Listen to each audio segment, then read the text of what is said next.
into a hurricane, and it's been moving just north of west for the entire period. The latest information from the National Hurricane Center, 120-mile-per-hour sustained winds. We believe it has weakened since the 11 o'clock update. The movement is northwest at 7. Still a fur piece from the United States. If you consider, if we extrapolate 7 miles per hour out 710 miles, if it were to head toward Cape Hatteras, that's 100 hours away. We do believe that this is going to pick up some speed here over the next couple of days. But let me show you why we think it's weakened further. Oh, we've got to get back to that satellite picture that just jumped on me. There we go. Look at the eye. The early part of that satellite loop, there's clearly an eye embedded within this red area.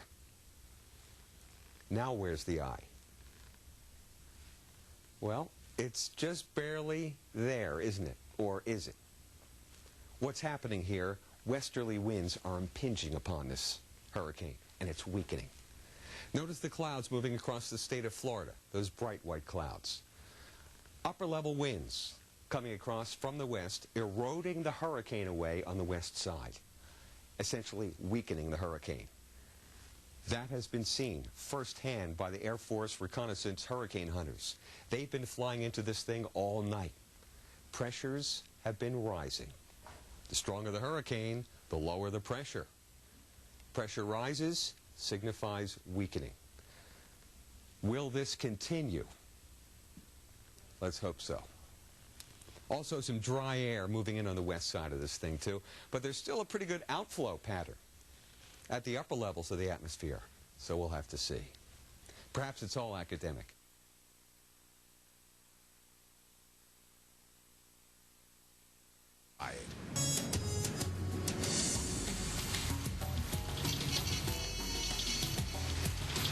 Live, you're watching the Weather Channel, Evening Edition. Hurricane Isabel, it's lost strength, but that doesn't mean it's lost the power to devastate. You're looking at where we believe this hurricane will go and some of the cities that could be affected. What remains to be seen is how much strength it will have when it hits. Officials in North Carolina are ordering folks along the coast to evacuate in anticipation of Hurricane Isabel.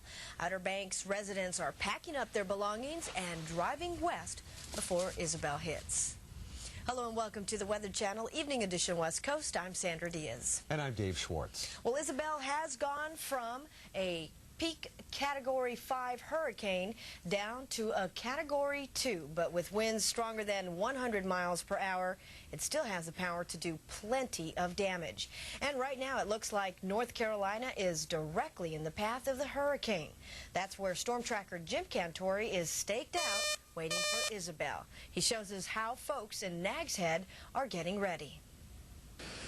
As evening wore on, no doubt the preparations continue for Hurricane Isabel. Pretty much a status quo all day today. People getting up, boarding up, and heading on out. That is pretty much what we saw for a good part of today.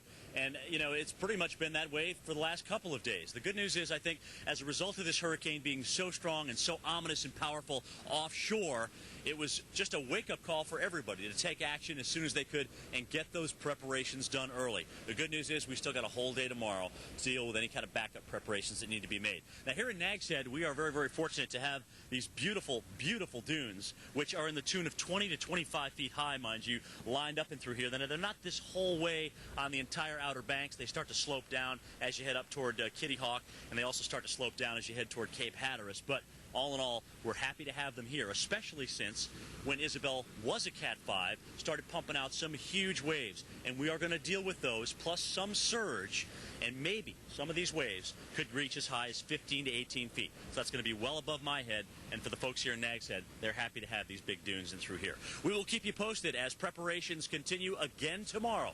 I'm meteorologist Jim Cantori on Nags Head. Back to you.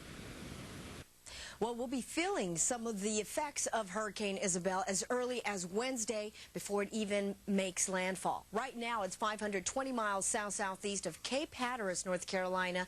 It's a strong Category 2 with 110 miles per hour and moving to the north-northwest at 8 miles per hour. Here's the latest, or I should say the last 24 hours of what we've seen, with the very last frame being the latest. You'll find that there's been some westerly winds aloft that have actually brought it down as far as intensity earlier, but now it seems to have strengthened in the last few hours. But we're still concerned as to how strong it will be when it finally makes landfall. Now, it is expected to make landfall sometime during the day on Thursday, right around the mid-Atlantic areas, North Carolina. But you can see the path will take it further inland through the day on Thursday into Friday, and eventually taking it into Canada as we head into the weekend, Saturday.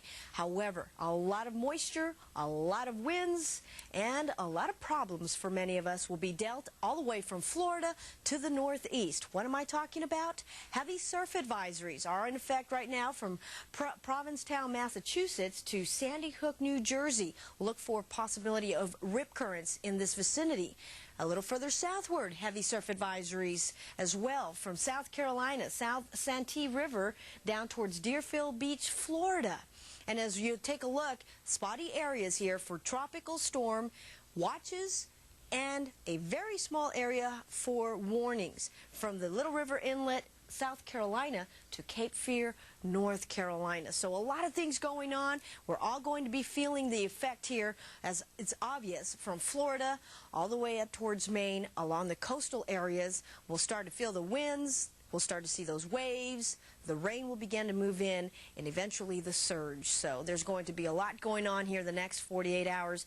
You certainly need to be on top of what's going on. Hurricane warnings are now in effect for Cape Fear, North Carolina, to the state line of Virginia and North Carolina. And with anticipation over the next 36 hours, we could be dealing with some watches here further northward. Baltimore, D.C., you too are in this, so you need to be aware of what's going on. That's a quick look at what's going on with Isabel. How about the